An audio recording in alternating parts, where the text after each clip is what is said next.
Boa noite, sejam muito bem-vindos. Estamos reunidos para mais um encontro virtual organizado pela Sociedade Brasileira de Pneumologia e Tisiologia, com apoio da Glenmark. Eu sou Arthur Soares Souza Júnior, sou médico radiologista do Ultra-X Medicina Diagnóstica e do Hospital de Base da Faculdade de Medicina de São José do Rio Preto. Eu gostaria de convidar o meu colega, que comigo modera essa sessão, Dr. Gustavo Prado, para que fizesse a sua apresentação. Muito obrigado, Gustavo. Olá, boa noite. Meu nome é Gustavo, sou pneumologista aqui em São Paulo e coordenador da Comissão de Câncer da Sociedade Brasileira de Pneumologia e Tisiologia. É com muito prazer que eu recebo todos vocês aqui. Gostaria que cada um dos participantes de hoje dessa mesa se apresentasse brevemente, dissesse onde trabalha, qual a atuação, antes da gente iniciar as atividades. Boa noite a todos, eu sou a Ana Gelati, sou oncologista clínica. Em primeiro lugar, obrigada pela oportunidade, pelo convite de estar aqui entre vocês discutindo esse tema que é tão relevante. Eu sou oncologista clínica em Porto Alegre, trabalho no grupo Oncoclínicas e tenho uma dedicação à oncologia torácica junto ao Grupo Brasileiro de Oncologia Torácica.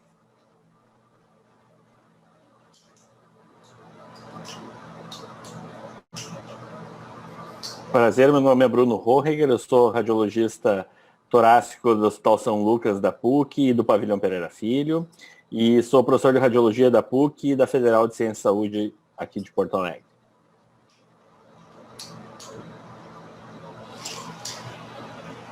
Bom, olá, meu nome é Pedro Torres, sou médico radiologista torácico aqui na cidade de Goiânia.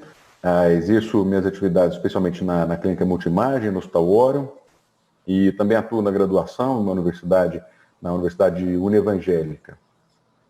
Obrigado a vocês pela oportunidade de participar. Bom, dando seguimento, eu gostaria só de explicar algumas pequenas coisas em relação à dinâmica do nosso evento. A qualquer momento, vocês todos participantes podem enviar suas perguntas na área de QIA da ferramenta de streaming, e a gente, entre as apresentações e ao final delas, também vai dedicar um tempinho para responder essas perguntas. E, inicialmente, a sequência vai ser uma revisão de rastreamento com o Bruno, uma visão crítica da aplicabilidade disso no cenário de vida real com a Ana, e depois a apresentação de 2 casos clínicos, um meu e um do Pedro. Então, eu gostaria agora de passar a palavra para o Bruno para a gente iniciar o nosso evento. Bom, é um prazer estar aqui, Gustavo. Vou tentar ser o mais sucinto possível de um tema que é muito amplo, né? Tem casos do mundo inteiro aí, de todo o nosso grupo que trabalha junto. Todo mundo sabe que o câncer pulmão explodiu nas últimas décadas e a gente tem tentado trabalhar fortemente para tentar reduzir, mas a gente sabe que o crescimento foi muito alto e a gente tem que tentar diminuir essa curva de uma forma que se iguale aos demais neoplasias. O que a gente tinha de evidência antes, pessoal? Entre a década de 50 e 90, a gente usava raio-x e escarro para detectar câncer. E tem vários estudos que mostraram benefícios. A gente diagnosticava mais câncer inicial, operava mais os pacientes, mas o que tudo tinha em conjunto é que morria exatamente a mesma coisa quem rastreasse e quem não rastreasse. Foram estudos grandes, incluíram mais de 50 mil pacientes esses estudos. Aí surgiu o PLCO, 150 mil pacientes, para achar de fato a redução de mortalidade. Porque a gente sabe que câncer pulmão é um câncer muito letal e que diagnóstico precoce ajuda nesses pacientes. Um estudo randomizado, prospectivo, que incluiu muita gente, um dos maiores estudos já realizados no mundo, e foi uma decepção muito grande. O rastreamento por raio-x e escarro não foi efetivo, e em 154 mil pacientes randomizados para raio-x versus usual care, então 77 mil pacientes, e isso enterrou o raio-x. Então, se eu estou lá no interior e eu não tenho tomografia, é melhor não fazer raio-x, porque mortalidade não vai mudar nada, pessoal. Então, não adianta a gente querer tapar o sol com a peneira fazendo raio-x, e isso ficou durante muitos anos encruado ainda. E todas as sociedades recomendaram-se contra escarro e raio-x para rastrear esses pacientes. Uma evidência muito forte. Mas nos lugares ricos dos Estados Unidos começou a surgir casos como esse. Raio-x normal, fazia uma toma, tinha um nódulozinho, esse nódulo crescia, era um adenocarcinoma. E aí, pessoal, começou a surgir uma base de evidência mostrando de novo que tomografia fazia mais diagnóstico, operava mais gente, mas de novo sem vantagem em mortalidade, né, pessoal? Até surgir esse estudo, que foi o estudo pivotal do rastreamento de câncer de pulmão, que é o National Lung Screening Trial, e que mostrou, pessoal, de uma forma, eu estou falando aqui para a gente resumidamente, um estudo grande, 50 mil pacientes em cada braço. Por que eles usaram raio-x aqui? Só para o cara voltar e ter uma aderência um pouco melhor, porque não precisava ter raio-x, na realidade. E isso mostrou, pessoal, um fato focado em redução de mortalidade. O fato foi que a tomografia, que aqui era de baixa dose, mas hoje é quase a dose normal que a gente usa, reduziu 20% a mortalidade específica por câncer de pulmão. Isso foi o estudo foi interrompido antes por causa dessa redução tão importante. Isso foi uma coisa que chamou muita atenção lá no início da década passada e nos trouxe a evidência de que rastrear por tomografia valia a pena. Né? O que é TC de baixa dose? Acima de 4 canais, isso é quase que 97% das TCs vendidas após 2010, e com pelo menos 2 milímetros de espessura de corte. Então, qualquer tomógrafo depois dessa década vai fazer rastreamento, não é uma coisa muito importante. E uma coisa que a gente acha que tem uma síndrome de ser pobre no Brasil, a gente não tem tomografia que chegue. Mas esse estudo é um estudo interessante que avaliou todas as tomografias do sistema brasileiro, e se a gente olhar acima de 25% dos tomógrafos que tem mais de 25% de capacidade instalada, é só no Piauí e no Acre. A maioria dos tomógrafos estão meio vazios no Brasil.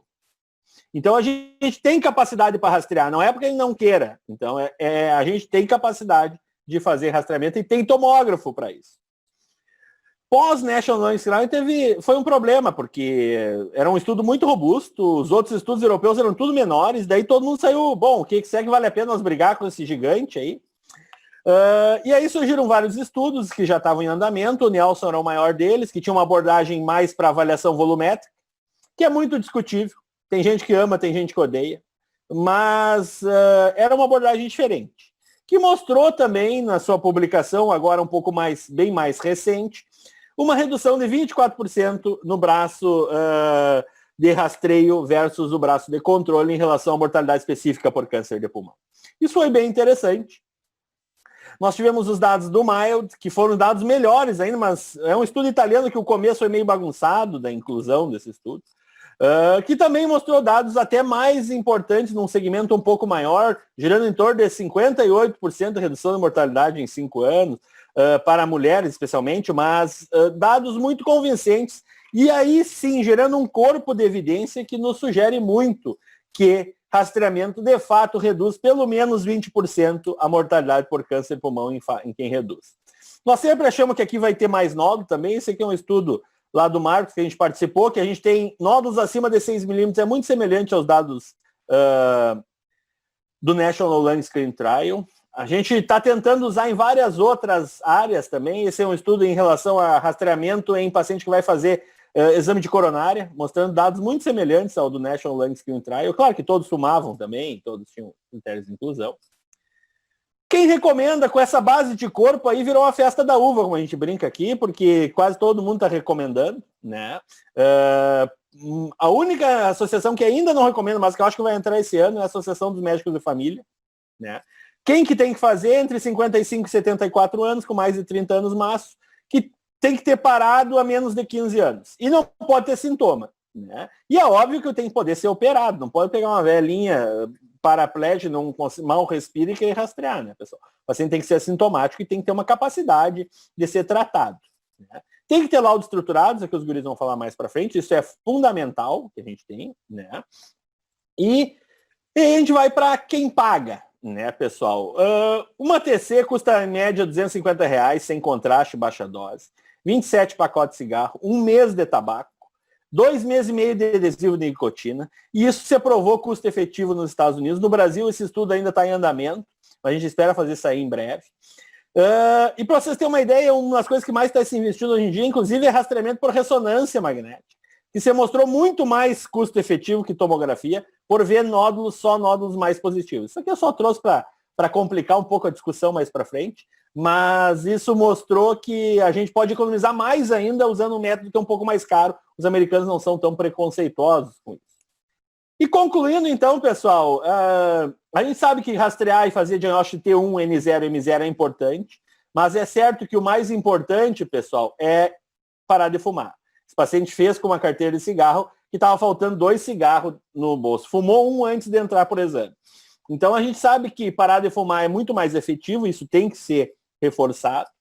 Mas o que a gente tem de comum em toda a área imagética do câncer de pulmão? Raio-X, tomografia, PET-CT. Isso aí não muda nada a mortalidade. Se a gente vai investir, tem que investir em rastreamento, que aí sim a gente vai ter uma redução de mortalidade. Porque desde a década de 50 até os anos 2000, a gente continua vendo 85% dos nossos pacientes, no máximo 80%, assim, até de 80% a 85% dos pacientes morrendo em 5 anos por câncer de pulmão. A gente tem uma série de estudos para avaliar a saúde pulmonar nesses pacientes, mostrando que a gente pode avaliar várias outras coisas e aproveitar isso para fazer um check-up nesse tabagista já. E por fim, redução de mortalidade geral em mamografia, meta-análise da Cochrane, redução de 0,5%. Ninguém briga com mamografia, eu acho que não tem que fazer. Essa é a redução de mortalidade geral no National Lung Screening Trial, mais de 10 vezes superior. Então, pessoal, a gente está com uma grande oportunidade de melhorar a vida dos pacientes, dos tabagistas, e isso é muito importante para que a gente consiga colocar na atualidade. E eu vou passar para a Ana agora, que vai falar para nós de como que a gente pode tentar fazer isso. Muito obrigado.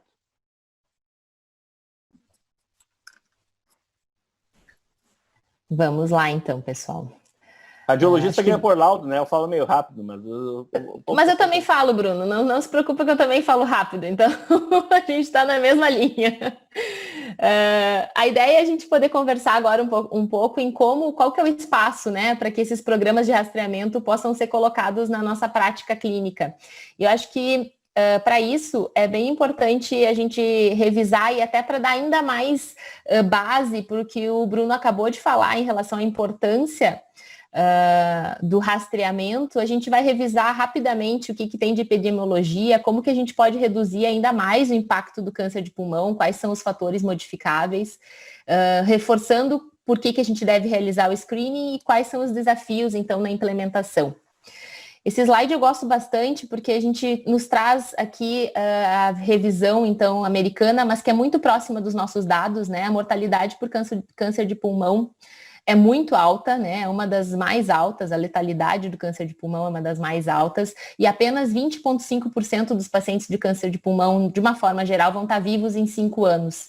E o câncer de pulmão, ele perfaz 13% de todos os diagnósticos de câncer no mundo. E quando a gente olha os pacientes ao diagnóstico, ainda 70%, 80% dos nossos pacientes são diagnosticados com uma doença localmente avançada ou metastática. A sua minoria, 17%, são pacientes que seriam curativos ainda. E quando a gente avalia esses pacientes metastáticos, a sobrevida em 5 anos é em torno de 6% a 7%, quando a gente não individualiza o tratamento. No Brasil, né, aqui os dados do INCA, é a 3ª neoplasia em homens e a 4ª neoplasia mais incidente em mulheres. E, novamente, o que a gente pode fazer para mudar isso? Tá, em 80% dos casos do câncer de pulmão ainda está relacionado ao tabagismo, né? E esse ainda é um foco que a gente deve reforçar. A gente tem dados brasileiros da política anti-tabaco que já mostraram uma redução tanto na prevalência quanto na mortalidade relacionada de aproximadamente 50%. Então, as políticas instauradas aqui no país, elas foram muito efetivas, e isso foi devido ao preço do cigarro, às áreas de tabaco free, a orientação da cessação de tabagismo. E a gente tem uma diferença dos anos 90 para 2016 de 40% de homens fumando para agora, aproximadamente em 2016, 12% a 15%. Isso aconteceu também nas mulheres. Além do tabagismo, o que a gente está fazendo aqui hoje, que não deixa de ser um tumor board, né, a discussão multidisciplinar do câncer de pulmão também pode auxiliar nesse combate, né, à neoplasia de pulmão e principalmente fazer com que a gente encontre outros mecanismos de diagnosticar essa neoplasia de forma mais precoce e poder aumentar, né, o número de pacientes que são curados. Então, a pergunta era se existe espaço, né, para os programas de rastreamento. Acho que isso a gente não tem dúvida. O que fica de questionamento é por quê e como a gente vai fazer isso na prática. As justificativas são inúmeras, né? Novamente, infelizmente, a maioria dos pacientes são diagnosticados com doença avançada ou metastática. As informações que a gente tem do tempo e da trajetória desse paciente, desde os sintomas até ele procurar o primeiro atendimento médico, fazer o diagnóstico e iniciar o tratamento, elas são insuficientes no Brasil. A gente não tem uma fotografia adequada, né, do nosso país. E esse terceiro item é exatamente o que o Bruno trouxe hoje para nós. A gente sempre fica com essa dúvida de que a gente não tem uma distribuição tecnológica adequada em relação ao câncer de pulmão. E o que foi mostrado nesse estudo foi exatamente o contrário. A gente tem aparelhos, sim, disponíveis de forma suficiente no Brasil para poder implementar esses programas. E outro motivo é que, infelizmente, a aprovação de tecnologias no Brasil ela é muito morosa, né? O PET foi aprovado na Anvisa em 2010 e apenas em 2014 foi incluído no SUS.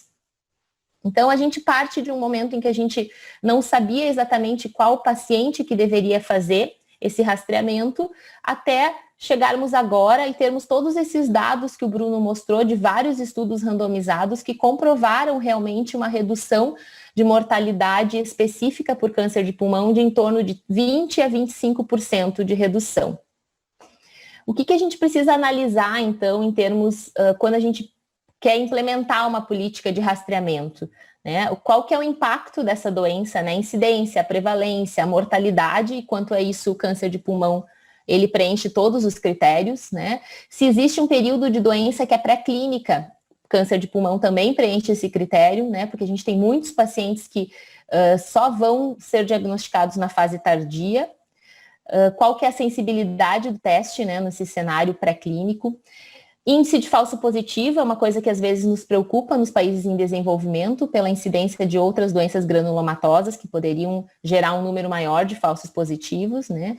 Esse teste ele deve ser de baixo risco, ele deve ser disponível, viável, né? E essa doença que está sendo rastreada, ela deve ser tratável, né? E o tratamento deve impactar na evolução e na sobrevida desses pacientes. E eu gosto de trazer os dados de câncer de mama e câncer de cólon, porque são programas de rastreamento que já são bem instaurados aqui no Brasil, e a gente fica sempre... existe uma discussão ainda do quão custo efetivo é, né, implementar os programas de rastreamento de câncer de pulmão, e quando a gente avalia o câncer de mama, né, a sobrevida das pacientes em 5 anos é 90%, enquanto o câncer de pulmão é 20%. O rastreamento por câncer de mama reduz 10% de mortalidade específica por câncer de mama, e como a gente viu, o câncer de pulmão em torno de 20% a 25%.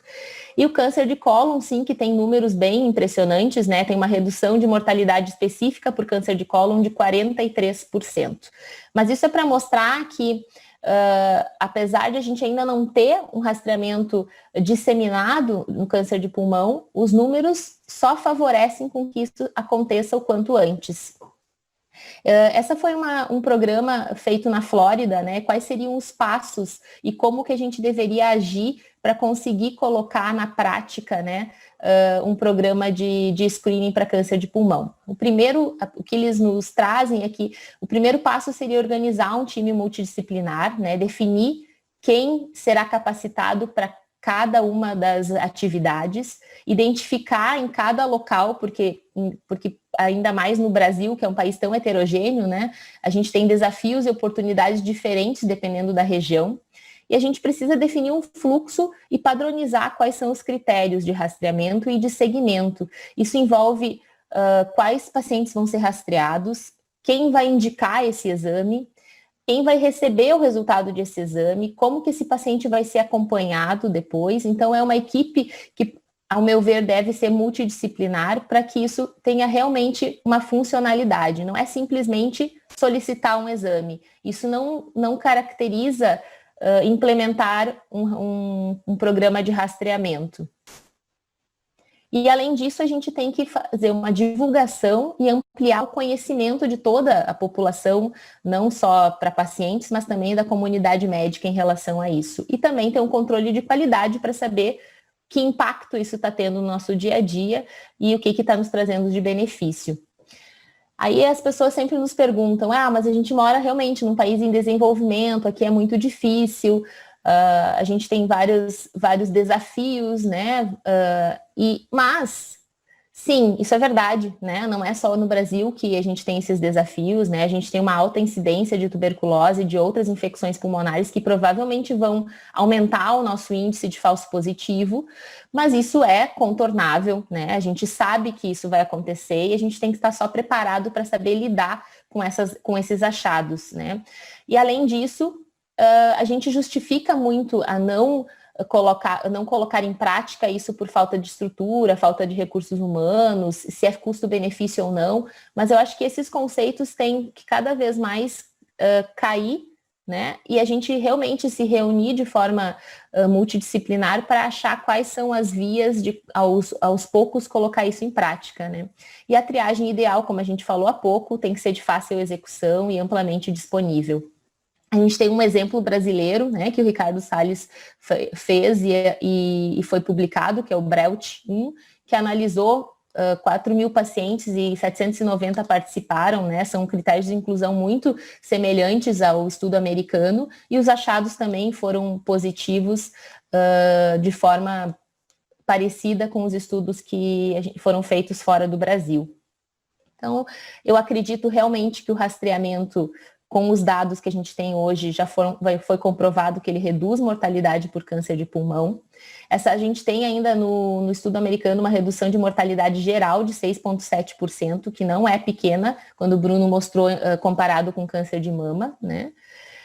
E a gente teve, nos últimos anos, trazendo um pouquinho para a parte da oncologia clínica, a gente teve um avanço no tratamento sistêmico muito importante no câncer de pulmão, né? O surgimento da terapia-alvo, da individualização do tratamento, fez com que os pacientes com câncer de pulmão, que tinham uma sobrevida mediana em torno de 1 ano, dependendo da sua característica molecular, da sua característica histológica, hoje tem uma sobrevida mediana acima de 5 ou 6 anos.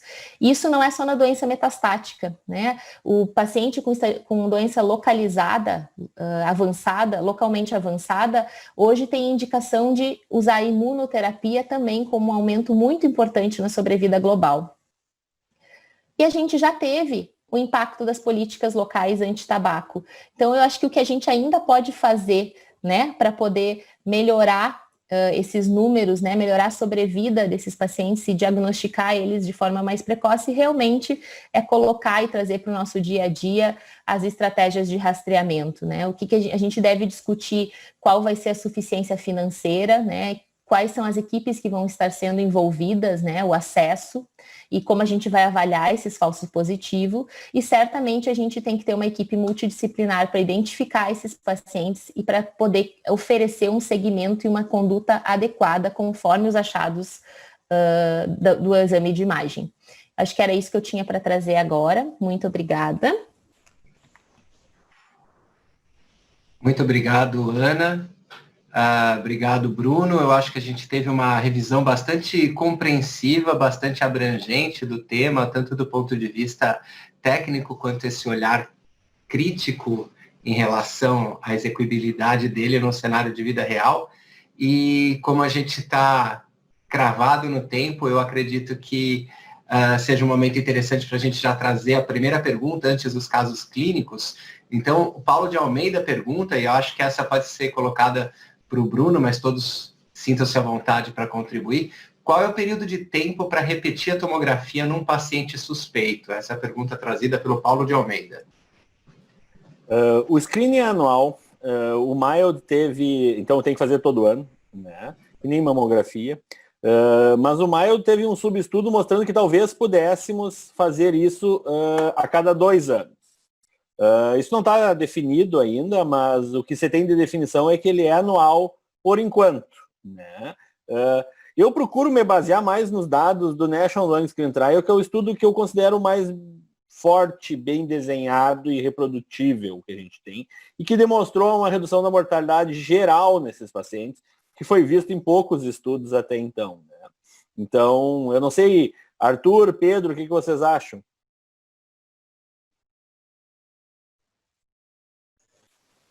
Acho que o Bruno falou tudo. Talvez a pergunta do colega, lembrando que a gente tem o rastreamento ele é anual, mas a depender das características de um ou outro achado, a gente vai variar esse segmento com intervalos mais próximos, né? O que o Bruno quis dizer, é o segmento de rotina, claro, né? Eventualmente, a depender das características, nós vamos seguir com intervalos variados, né? Na minha opinião, o rastreamento que se provou até agora é humano, de ano em ano. Acho que é legal trazer também o questionamento que foi levantado até na própria metodologia do estudo belgo-holandês, o estudo Nelson, né, que ele avaliou os rounds consecutivos de tomografia separados por 1 ano, 2 anos e 2 anos e meio. A incidência de casos entre os rounds, ou seja, aqueles diagnóstico de câncer por sintoma e não pelo rastreamento, ela foi igual quando o intervalo foi de 1 ano ou de 2 anos. Agora, a incidência de casos passou a ser maior quando o intervalo foi de 2 anos e meio. Então, é possível que numa racionalização do uso do recurso tempo, exame e custo, a gente flexibilize o intervalo de 1 ano para 2, mas já há uma evidência suficiente de que intervalos maiores do que 2 anos provavelmente são pouco seguros, porque emergem muitos casos entre os rounds.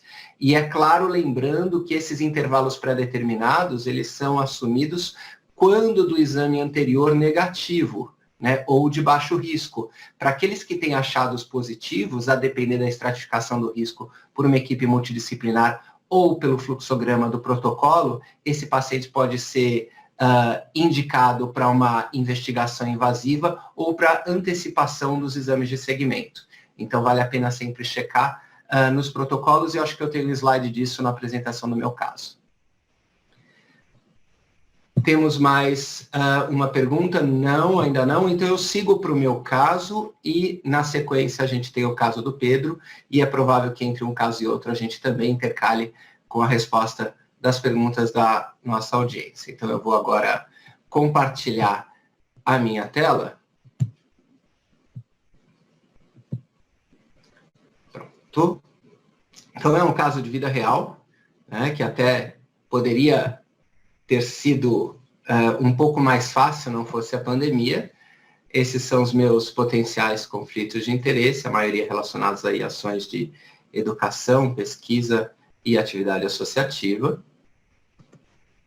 E o caso de um paciente de sexo masculino de 71 anos, com uma carga tabágica de 60 anos maço, ex-fumante há 8 anos, trata DPOC com um beta-agonista de longa duração e antimuscarínico de longa duração, mantém-se razoavelmente estável com uma dispneia MRC2 ou 3, a depender da época, pouco ativo, confessa, e não exacerbador. Trouxe já uma espirometria mostrando 58% do previsto do VF1 e uma DLCO de 42% do previsto. A grande pergunta, o que a gente faz com ele, né, é certamente encaminhá-lo para a reabilitação, e a dúvida, será que ele é elegível para um programa de rastreamento? Né? Essa pergunta já foi respondida nas 2 apresentações anteriores, mas lembrando aqui, se a gente extrapolar os critérios de elegibilidade dos estudos como um critério de indicação de rastreamento, sim, pelo estudo norte-americano, 55 a 74 anos, né, carga tabágica de 30 anos maço, fumantes atuais, ou ex-fumantes até 15 anos.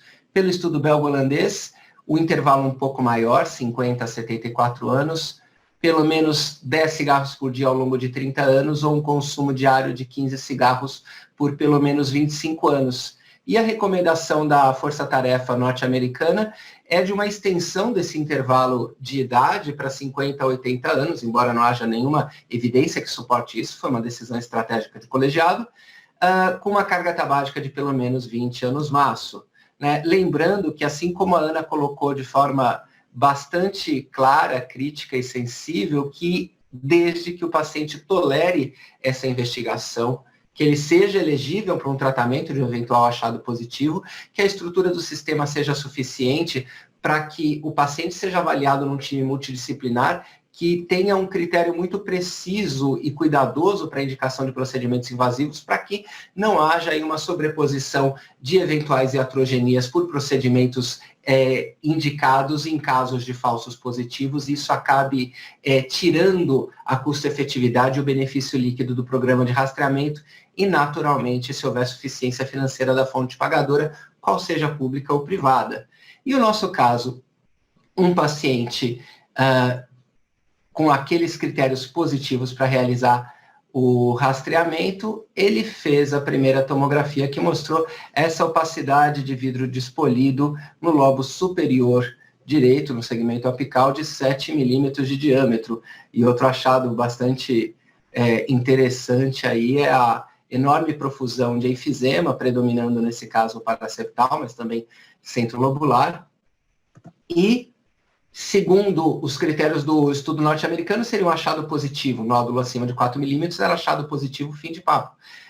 Segundo o critério do estudo Nelson, né, para um primeiro nódulo avaliado com volumetria nessa dimensão, que a volumetria estimada é de 170 milímetros cúbicos, ele seria considerado indeterminado, né, e nesses casos de indeterminado, é sugerida a realização de uma tomografia precoce em 3 meses. Se a gente fosse classificar da forma estruturada, como o Bruno colocou, que é o que se sugere para um programa de amplo acesso em saúde pública e efetuado na ponta, muitas vezes, pelo profissional da atenção primária, ele precisa de um laudo estruturado com uma indicação de conduta estimativa de risco, ele poderia ser considerado um Langerhans categoria 2, se a interpretação dessa imagem com essa dimensão é bastante difícil de afirmar de forma categórica, seja exclusivamente vidro fosco, e se ela for considerada uma imagem semissólida, já seria uma categoria 3.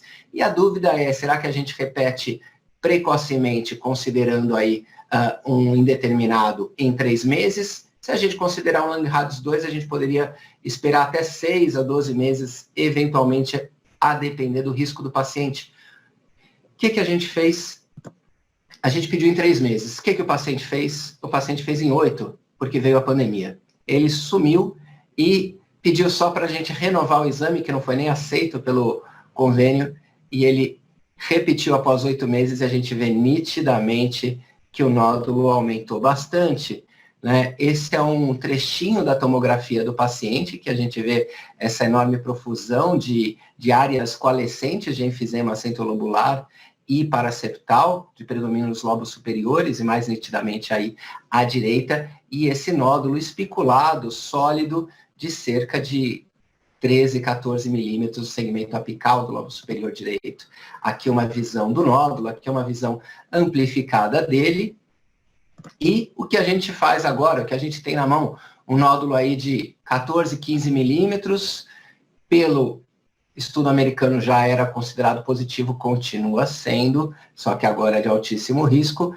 Pelo Nelson, houve um ganho de volume superior a 25% na tomografia precoce de 3 meses, na verdade houve um ganho de 7 vezes em volume, vejam que aí é pouco mais do que o dobro do diâmetro, já implicou num aumento volumétrico de mais de 5 vezes, né, e um tempo de dobra de volume menor do que 400 dias, por volta de 180.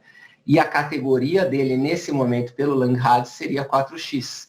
Né, então, é a 4 com critérios de alto risco do paciente e da lesão, por exemplo, o fato de ser especulado num parênquima com enfisema, etc. E a conduta, né, se a gente colocasse o caso desse paciente nessa curva de isorrisco, que foi também um dos produtos intermediários aí do grupo do Nelson antes da publicação dos resultados finais, a gente veria que o paciente teria um risco estimado de neoplasia de 50%, porque é uma lesão grande em volume e com tempo de dobra muito curto. Lembrando, então, que eu falei do manejo, a estratégia do estudo Nelson, né, usa-se, então, a característica do nódulo de forma categórica e o padrão de crescimento para se traçar uma estratégia de como avaliar aquele resultado, que ele não é colocado como positivo ou negativo, como no estudo norte-americano, né? Então, aqueles nódulos pequenos, em que a volumetria mostre para a gente menores do que 50 milímetros cúbicos, são considerados negativos e prorrogados para o próximo round.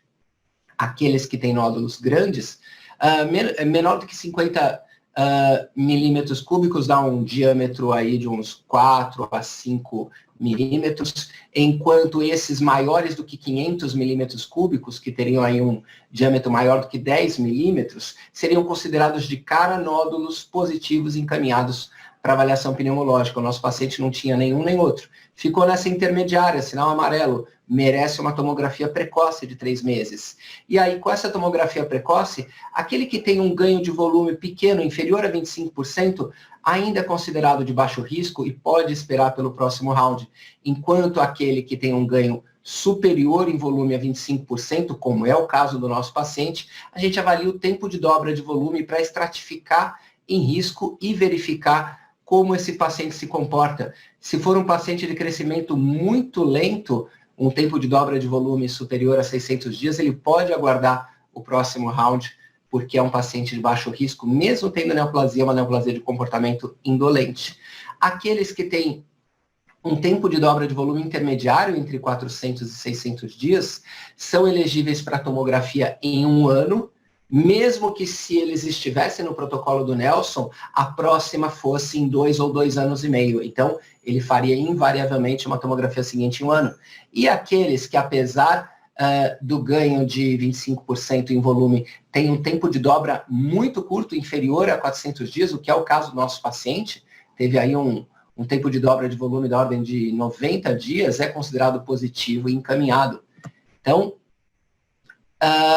contrastando com aquela visão bastante simplificada, que é para ajudar quem está na ponta, na assistência do paciente, do laudo estruturado do Langhans, que você classifica no score 1, 2, 3 e 4 quanto ao achado crescente de risco e as determinações de como manejar, desde manter o paciente no segmento do screening para o próximo round, o segmento em 1 ano para categorias 1 e 2, segmento em 6 meses para a categoria 3, né? E a categoria 4, ela pode implicar a tomografia precoce, ou o PET, ou a abordagem histopatológica. Isso que é o mais importante, porque o laudo estruturado de uma tomografia de rastreamento, ela deve trazer estimativa de risco e sugestão de conduta para apoiar o não especialista que está lá na ponta. Porque o objetivo é diagnóstico precoce de câncer, mas uma análise criteriosa desses riscos por um time multidisciplinar,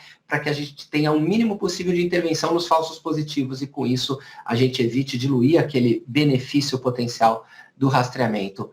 E no nosso paciente, então, como foi? Era um paciente que tinha, assim, uma volumetria entre 50 e 500, foi considerado indeterminado, a gente sugeriu uma tomografia em 3 meses, ele voltou em 8 por causa da pandemia.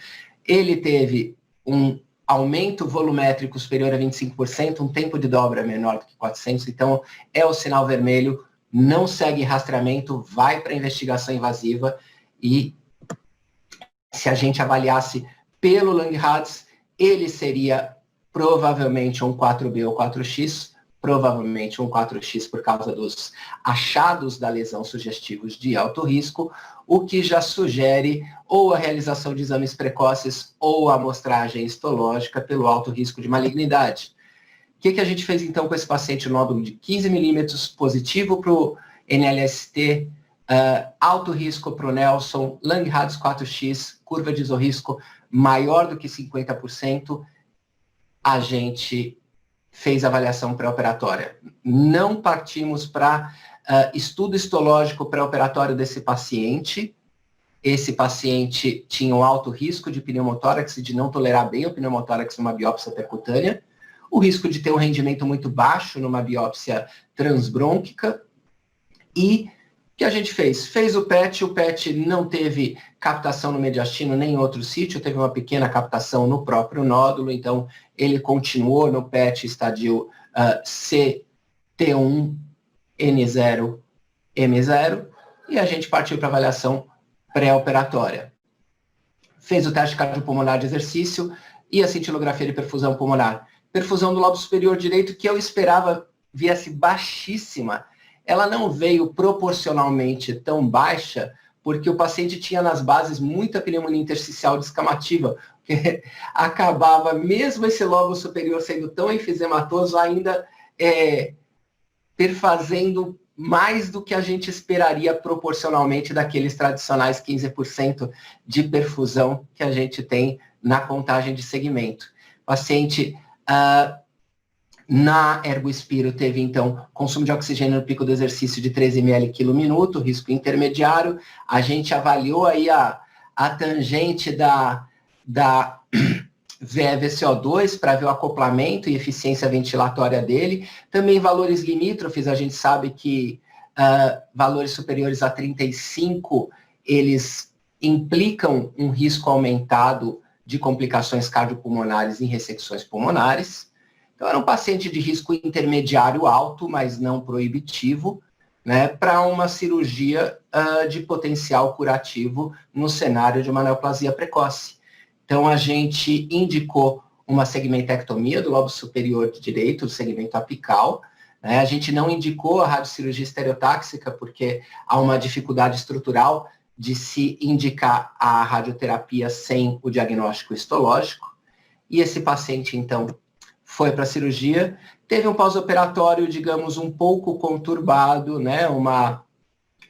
Uma fístula aérea prolongada, um tempo de permanência em UTI também um pouquinho prolongado, mas acabou saindo da UTI no 4º dia, saindo do hospital no 10º dia, veio um adenocarcinoma, padrões predominante lepídico e acinário, estadiamento patológico PT1B N0, e foi uma ressecção completa. Esse paciente está em segmento clínico e não foi indicada a quimioterapia adjuvante. Então, a ideia desse caso é mostrar num cenário de vida real, mesmo quando o paciente, às vezes, por motivos externos, não consegue retornar, como que a gente encara o rastreamento e quantas vezes a gente tem que flexibilizar esses critérios de indicação de continuidade ou de abordagem precoce, porque muitas vezes diretrizes ou fluxogramas diferentes podem sugerir condutas diferentes.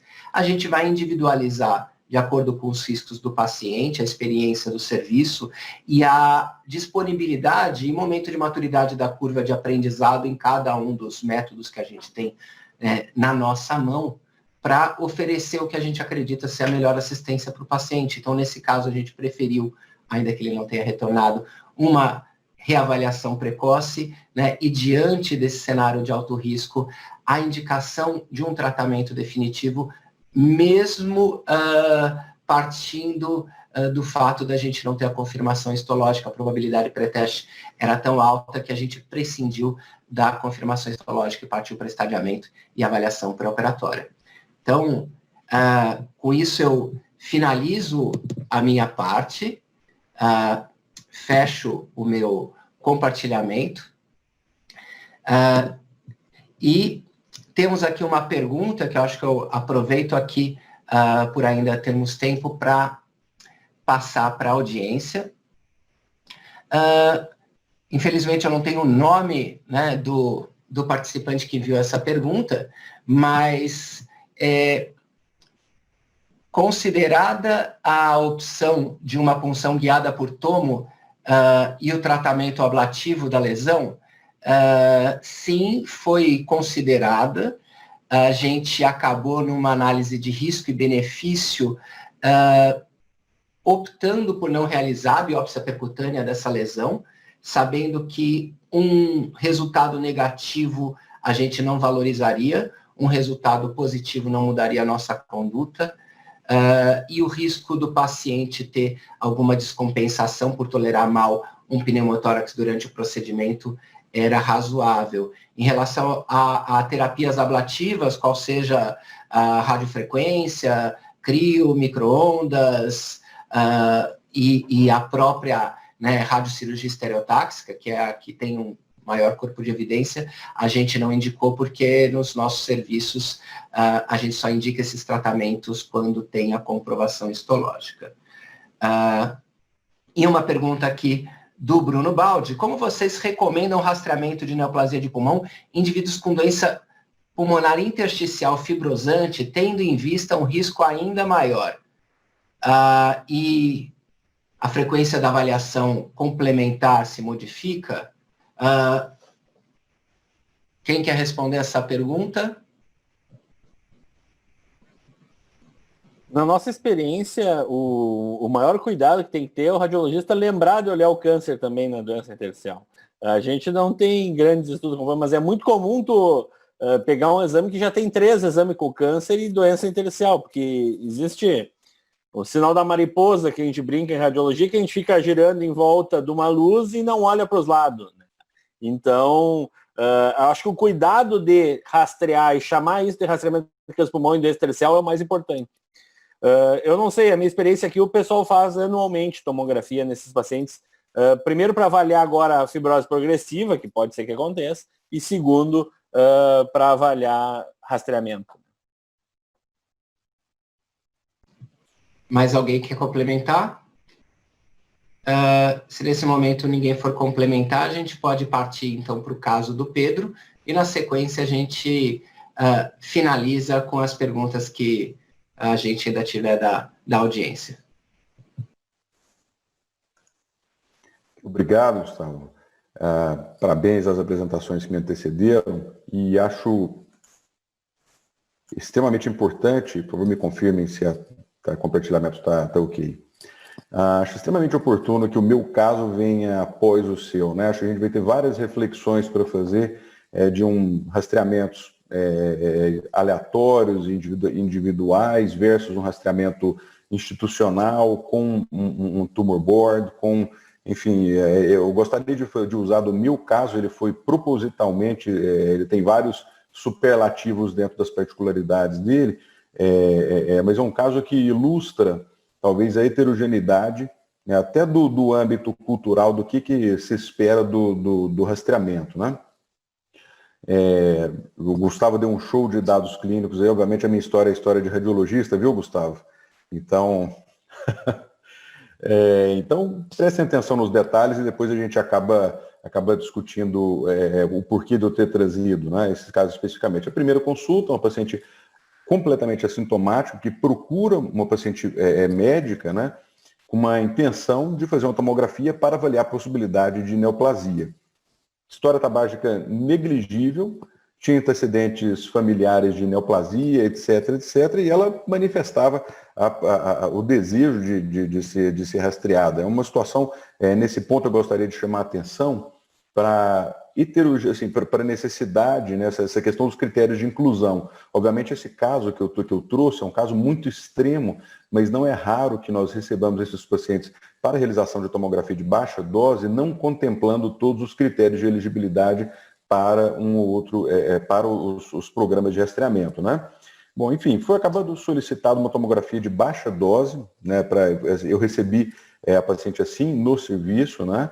E o que essa paciente apresentava, ela tinha uma lesão nodular semissólida, né? Essas eram as medidas dela, tinha um componente sólido de 6 milímetros, e aí, enfim, o radiologista frente a essa situação. Eu recebo um paciente que, nessa situação, eu tinha certeza de que eu não tinha critérios para poder fazer o meu relatório baseado no que era necessário para o rastreamento, mas a gente fica nessa e eu recebo o estudo com baixa dose escrito o rastreamento.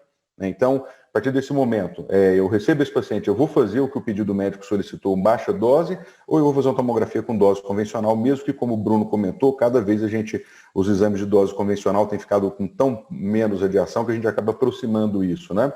Nas recomendações, a gente vai usar a Fleischner, vai usar o Langerhans, né? E, obviamente, nesse caso, nós temos um superlativo da questão do critério de inclusão, mas, eventualmente, nós não temos certeza se esse paciente está incluído dentro de todos os critérios, né? No nosso relatório, foi feita a descrição, como é sugerido, né, o componente sólido, e como se tratava de um achado, na verdade, incidental, a gente acabou usando até o critério da Fleischner, né? Essa paciente segue, obviamente, e reparem, ela volta aqui um mês após a primeira tomografia.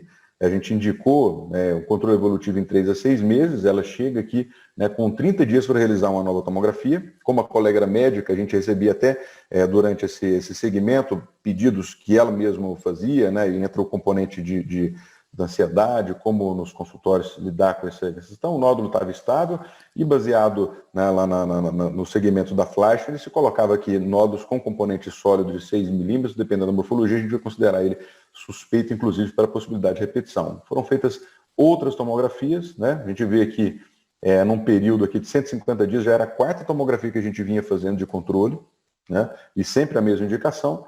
E nesse 5º, a gente tem lá 180 dias depois, ela resseca o nódulo, né, que está a peça cirúrgica, e era um adenocarcinoma, né? Enfim, é uma situação muito diferente da situação que vocês estão acostumados, mas eu gostaria de trazer esse contraponto para mostrar que talvez a gente vai ter heterogeneidade desse funcionamento dos programas de rastreamento a depender de diferentes locais do Brasil, enfim, em cada aspecto, né? Então, o resumo da avaliação por imagem foram 7 tomografias, né? A gente teve lá 32 miligramas, né, sendo que 6 dessas tomografias foram feitas em 10 meses, no intervalo de 10 meses.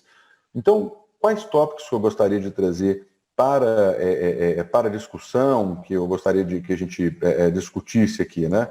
Então, algumas questões que a gente... Esse é um artigo, eu achei interessante, barreiras para o rastreamento da neoplasia de pulmão, para a gente que se sinta engajado, né, que desde a perspectiva do paciente até a perspectiva do assistente, né? Então, acho fundamental educação e treinamento em todas as instâncias, inclusive a gente vê que no documento da Sociedade Europeia Respiratória da Sociedade Radiológica Europeia também, a questão da decisão compartilhada, como fazer que um paciente se compartilhe das decisões que vão ser tomadas, né? Então, os pacientes usualmente não estão familiarizados com rastreamento, são questões relacionadas a custo, estigma neoplásico, acesso em algumas regiões, mesmo que a questão dos equipamentos tenha sido já mostrada, que é uma questão resolvida dentro do nosso território nacional. Do ponto de vista dos solicitantes, não era o caso no nosso caso, na verdade, era uma médica de referência aqui, que, enfim, acabou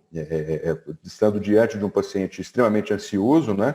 Então, pacientes não familiarizados com recomendações solicitantes não familiarizados com recomendações de rastreamento, com os critérios de elegibilidade, e o Gustavo mostrou a fluência que ele tem com a questão, o automatismo, com o manejo de resultados anormais, possivelmente por um fluxo extremamente organizado do serviço, né, em relação a essas condutas, e isso é que o artigo traz, e do ponto de vista dos radiologistas também, né? A gente tem uma questão, embora a gente pode provavelmente até ter radiologistas suficientes para poder fazer o rastreamento, inclusive diferente de outros.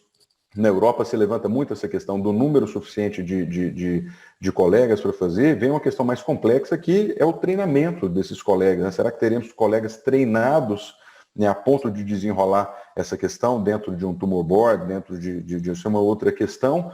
A Europa traz muita questão, né, dos softwares com detecção automatizada, e a gente tem vários trabalhos na literatura que mostram o ganho que se tem usando o CAD, né, como que a gente perde menos nódulos, inclusive com repercussões aí nos cânceres de intervalo. Então, são algumas questões, inclusive, que vão chegar nas repercussões médico-legais. Segundo desafio é a questão da radiação. Enfim, esse é um dado aqui do Italang, né, do trial lá italiano, e mostrando que do volume que era recebido de dose de radiação dentro dos programas de rastreamento, né, a gente tinha lá 74, uma certa quantidade, ela era derivada das tomografias sequenciais, mas a gente tinha 1/4 praticamente da dose derivada de procedimentos adicionais que foram realizados, incluindo controles mais precoces, PET, biópsia guiada, etc., né? Então, a questão da exposição de dose após um estudo positivo. E a terceira questão, nós estamos diante de uma paciente que tinha uma neoplasia, foi confirmado um adenocarcinoma, provavelmente de comportamento absolutamente, na grande maioria dos casos, com comportamento indolente. A gente tem dados de rastreamento diferentes, né, dos diferentes trials da literatura, no NLST, 20% das neoplasias detectadas e até 80% dos adenocarcinomas lipídicos detectados, de Talang lá, talvez por uma questão de viés, eles não tinham eles referiam 0% de sobrediagnóstico, né, e outros estudos que, enfim, a questão do sobrediagnóstico é uma questão muito presente, né? Então, enfim, é um caso que eu acho bom que ele tenha vindo depois do caso do Gustavo, que tem questões para nos mostrar a importância, né, de que um rastreamento seja de forma sistemática e institucionalizada, né, que eventualmente quando a gente faz a questão, quando a gente tenta partir para questões mais individuais, a gente pode ter desvios muito grandes, né, do que a gente tem de caminho para ser seguido dentro dos passos do rastreamento. Então, era o caso que eu queria trazer. Muito obrigado. Obrigado, Pedro. Muito legal ter a apresentação de mais um caso de vida real, que às vezes a gente tem essa tendência a achar que todos, né, se comportam como nos estudos ou nas aulas, e os casos que a gente pega no dia a dia são muitas vezes bem desafiadores por o paciente não ler o livro antes de vir, né? Eu tenho aqui mais uma pergunta da Cláudia Moreno Dias. Quando vocês encaminhariam para um EBU setorial para rastreamento dos linfonodos? Eu acho que nesse contexto, se é um paciente em que a gente já tem o diagnóstico ou a alta presunção do diagnóstico de câncer, né, a gente vai avaliar se o paciente é elegível para estadiamento invasivo do mediastino.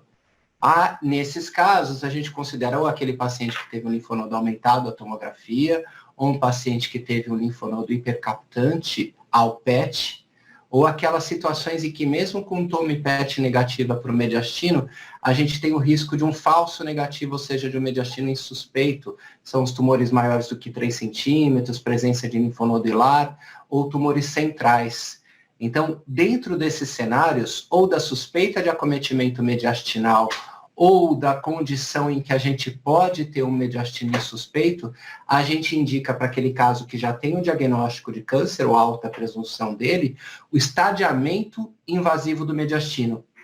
Idealmente, com EBUS, por ser menos invasivo e por ter um rendimento muito bom nesse cenário, mas, claro, respeitando questões de acesso, né, em algumas regiões ou serviços em que a gente não tenha a disponibilidade da ecobroncoscopia, muito provavelmente naqueles casos em que a indicação formal de estadiamento invasivo do mediastino, a gente parta para procedimento cirúrgico, a videomediastinoscopia. Eu costumo brincar com o pessoal que quando a gente vai precisar de PET, EBUS e companhia limitada, a gente já vai estar perdendo a sobrevida dos pacientes no rastreamento. A gente quer achar os nódulos pequenos, T1, sem linfonodo, é esse que a gente vai curar, porque se a gente começar, será que é N3? Não é, aí o negócio já não adianta mais, né? Então a gente tem que achar os 70% que vão ser ter o estágio 1 nesse rastreamento. Esses que a gente tem que investir, tem que procurar, né? Claro que eu dou toda a razão pro Pedro ali, às vezes o pessoal se passa, né? Como diria aqui no Sul, assim, o pessoal o grau de ansiedade é um problema no rastreamento, né? Porque ainda mais o cara que é tabagista, que é diferente, câncer de mama, a mulher nasceu mulher, não teve que escolher, e câncer de pulmão o cara fumou, então tem um shame câncer, que isso é bem discutido até nos Estados Unidos, aí, que é meio culpado por ter câncer. E aí começa uma questão psicológica que é complicada, né? Legal, bem colocado, que realmente a gente precisa avaliar de forma muito racionalizada o uso dos exames para que essa redundância não faça o paciente perder o tempo hábil, né, para um tratamento potencialmente curativo no cenário de doença precoce. Estou aqui com outra pergunta da audiência, né, de um pneumologista bastante reconhecido aqui na sociedade, que é o Dr. Alberto Puquier. Eu ia fazer alguma piadinha em relação a ser um pneumologista recém-egresso da residência. Na opinião de vocês, quantas pessoas fazem tomografia tendo sido informados previamente dos prós e contras, ou seja, quando que aquele paciente verdadeiramente, antes de iniciar um programa de rastreamento, teve a explicação do quanto aquilo pode estatisticamente ajudá-lo ou expor a risco desnecessário de exame e ter a magnitude desse efeito na mão, né? E mais ainda do que vai acontecer depois da tomografia, a depender do achado, o que vai acontecer, ou do quanto de nódulo sem significado que pode deixar o paciente exageradamente ansioso, né, sem necessariamente estar doente. Quem é que começa? Porque acho que essa é legal a gente ouvir de todos. A melhor, assim, é poucos pacientes, mas a gente tem conversado isso cada vez mais com todo mundo, é um problema sério isso, porque isso gera uma angústia e gera uma confusão na cabeça do paciente. A analogia melhor que eu achei é que nódulo é que nem colesterol. Pode ter uns aumentados e ele vai guiar o risco, né? Se tem um colesterol aumentado, tu vai ter mais risco de ter infarto. Se tem um nódulo que é um tamanho aumentado, tem mais risco de ter câncer. O paciente costuma ter um entendimento um pouco melhor. Isso tem que ser discutido fortemente pelo assistente. Como cessar o tabagismo também tem que ser discutido.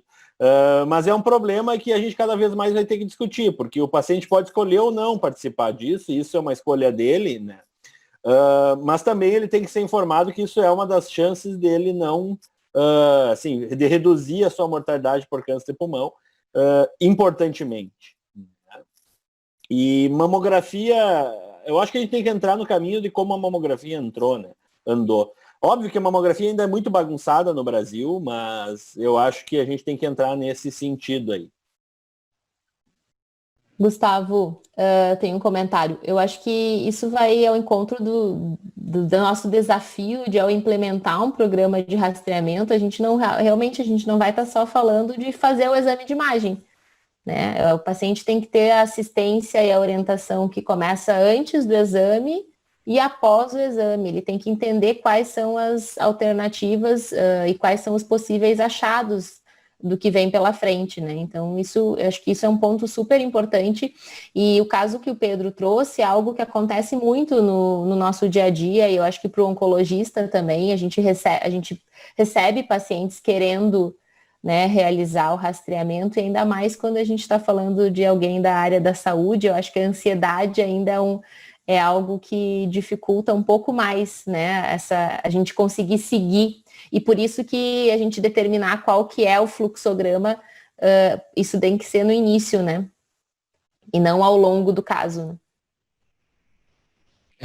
Acho a pergunta bem difícil de responder, porque a gente no dia a dia tem uma tendência de passar como um trator na decisão e na comunicação com o paciente quando da realização de um exame para uma finalidade diagnóstica ou de segmento quando ele já tem doença, né? Agora, a gente está oferecendo, claro, o paciente muitas vezes tem outras doenças cardiovasculares, doença pulmonar obstrutiva crônica, mas a gente está oferecendo um exame para um paciente que até então não tem câncer, a gente não sabe se vai vir o achado, o que vai significar esse achado, qual vai ser o manejo disso, e lembrando, né, que a gente precisa rastrear 320 pessoas para salvar uma vida, né, segundo modelagem a partir do estudo norte-americano. A relação um pouquinho mais favorável quando a gente usa os números do Nelson, mas, de fato, a gente vai trazer muito mais uma percepção de insegurança para aqueles que tiverem resultados positivos, e às vezes até uma sensação de invulnerabilidade para aquele fumante que veio com uma primeira tomografia negativa, sem achado, ele falar, então eu posso continuar a fumar. Eu acho que a comunicação é fundamental e é uma habilidade que a gente precisa treinar tanto quanto ou até mais, né, do que as habilidades técnicas que a gente tão rapidamente vai atrás para se atualizar. Só passar uma experiência nossa aqui. Nós montamos em 2011 o Centro de Rastreamento de Câncer de Pulmão. Os tabagistas atravessavam a rua quando via esse centro de rastreamento. É muito difícil isso, porque o cara que fuma não quer ir num lugar que tem câncer de pulmão ou procura câncer de pulmão. Então, a ideia agora é mudar para um protocolo Check-Lung ali, que é tentar fazer um check-up da saúde pulmonar, avaliando DPOC, cálcio coronariano, que é outra coisa que a gente subestima muito, score de cálcio coronariano, e fazendo um check-up, avaliando um pouco mais a saúde pulmonar, do que se a gente bota centro de rastreamento de pulmão, quando o pneu mudar a indicação, o cara já nunca mais vai. Então, eu acho que isso é importante. É um estigma muito grande ainda. Isso é interessante. Finais, eu gostaria que o Dr. Arthur fizesse as suas considerações e depois, caso os demais queiram fazer considerações finais, a gente fecha a nossa discussão e finaliza o evento. Por favor. Eu acho que o interessante de tudo isso é que o próprio rastreio do câncer de pulmão reduziu a mortalidade de doenças cardiovasculares e por DPOC, né? Então, quer dizer, não é só o benefício do rastreamento para a detecção do câncer precoce. Eu acho que a gente discutiu um assunto super interessante. O rastreamento do câncer de pulmão reduz a morte, né? A mortalidade pelo câncer de pulmão, faz diagnóstico precoce. E eu acho que a gente consegue fazer. A gente conversa mal isso, porque, veja, tem tanta adesão, como foi mostrado no câncer de mama, como no câncer coloretal. Eu acho que a gente precisa melhorar a nossa conversa, afinar a nossa conversa, porque a gente tem estrutura de equipamento, tem estrutura profissional para fazer um rastreio de câncer de pulmão e reduzir a mortalidade por essa doença que é a número 1, né, em morte no país.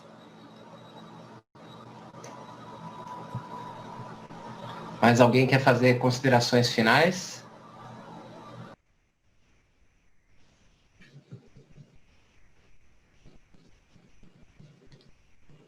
Bom, então, chegando ao final do nosso evento, vou pesquisar aqui se tem uma última pergunta. Tem. Do Dr. Tiago, de São Paulo. Doutora Ana, você é procurada para solicitação de acompanhamento de rastreamento de câncer de pulmão por pacientes sem diagnóstico? Acompanhamento de já ter um achado, acredito que deixa eu reler a pergunta, porque a redação... você é procurada por pacientes voluntariamente para rastreamento ainda sem diagnóstico? Sim. A oncologia, acho que cada vez mais também é procurada para isso. Eu acho que o ponto que foi levantado em relação ao estigma que o câncer de pulmão ainda tem na sociedade de uma forma geral é muito importante, e realmente o ponto de como a gente comunicar e como a gente se aproximar mais, né, dos nossos pacientes e da população de uma forma geral é um desafio para todos nós, né, para poder a gente conseguir colocar em prática o rastreamento e tirar esse receio, né, do tabagista de se aproximar e, inclusive, ter um engajamento. Não vai ser provavelmente na magnitude do câncer de mama, né, mas quem sabe a gente consegue de alguma forma, né, facilitando a comunicação, fazer com que a sociedade também fique sensibilizada com o câncer de pulmão. Muito obrigado. Caros, chegamos aí ao final do nosso evento. Gostaria de agradecer a participação de todos, a nossa audiência que chegou a atingir mais de 115 pessoas, as aulas brilhantes, as discussões, enfim, depois esse conteúdo vai ficar disponível nas plataformas da Sociedade Brasileira de Pneumologia, e mais uma vez eu agradeço a presença de todos vocês no evento de hoje. Um abraço, pessoal. E hoje é aniversário do Pedro. Um abração aí, Pedro. Tudo de bom. Feliz aniversário. Parabéns, Pedro. Parabéns, parabéns. Parabéns, feliz aniversário.